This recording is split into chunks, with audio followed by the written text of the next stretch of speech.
अनु आर्य से प्यार करती है और उसी की पत्नी बनना चाहती है, लेकिन दूसरी तरफ अपने पिता से किया वादा भी वह कैसे तोड़े। इस वादे को निभाने के चक्कर में अगर अनु अपनी जान गंवा दे तो क्या यह सही होगा। इसी बीच पुष्पा शादी के लिए तैयार हो जाएगी और ऐसे हालात में अनु के पिता उससे रिश्ता तोड़ लेंगे।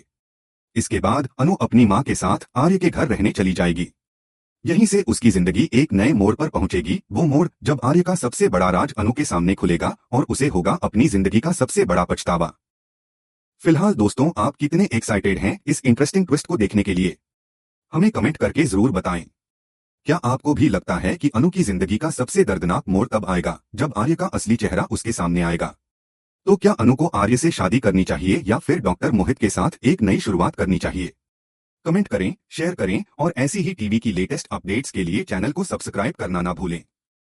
अगर चाहो तो मैं इसे और ज्यादा मसालेदार प्रोमो यूट्यूब डिस्क्रिप्शन या reel shorts voice over style में भी बना दूं। शादी के मंडप में पूरे परिवार के सामने अनु अपने प्यार का इजहार करेगी और साफ कह देगी कि वह आर्य का साथ कभी नहीं छोड़ेगी। जी हाँ दोस्तों, तुमसे तुम तक का आने वाला ट्विस्ट बेहद इंटरेस्टिंग और चौंकाने वाला होने वाला है। आपको बता दें कि आर्य के प्रपोजल को अनु स्वीकार कर लेती है और वहीं आर्य खुशी से झूम उठता है। दरअसल अनु और आर्य एक दूसरे से सच्चा प्यार करते हैं, लेकिन इस पूरी कहानी की प्लानिंग पहले ही दिन से आर्य ने की है। भले ही आर्य का प्यार सच्चा नजर आता हो, लेकिन इस प्यार के पीछे छिपा मकसद क्या है, इससे अब जल्द ही पर्दा उठने वाला है। क्या आर्य एक विलेन है या फिर एक सच्चा आशिक? इस राज का खुलासा अब कहानी में होने वाला है। वहीं अगर आर्य की किडनैपिंग की बात करें तो भले ही इसके पीछे गुंडों का हाथ हो और वे आर्य को परेशान कर रहे हों, लेकिन हर बार की तरह इस मुसीबत से भी आर्य को निकालने वाली सिर्फ अनु ही होगी।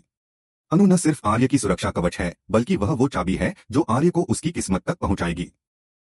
जी हाँ, वही दौलत और शोहरत जो सिर्फ अनु ही आर्य को वापस दिला सकती है। दरअसल वो अहम कागजात जो आर्य की पत्नी के नाम हैं, अब अनु के नाम हो जाएंगे। इसकी वजह यह है कि अनु का जन्म उसी दिन हुआ था जिस दिन आर्य की पत्नी की मौत हुई थी, और आर्य यह साबित कर देगा कि अनु उसकी पत्नी का ही पुनर्जन्म है। यानी दोस्तों, अनु को अपना बनाने के लिए आर्य जो खेल खेल रहा है उससे अब जल्द ही पर्दा उठने वाला है। आने वाले ट्विस्ट में आप देखेंगे कि आर्य अनु की शादी के मंडप में अनु को चक्कर आएंगे और वह बेहोश हो जाएगी, क्योंकि वह आर्य के अलावा किसी और के साथ अपनी जिंदगी की कल्पना भी नहीं कर सकती।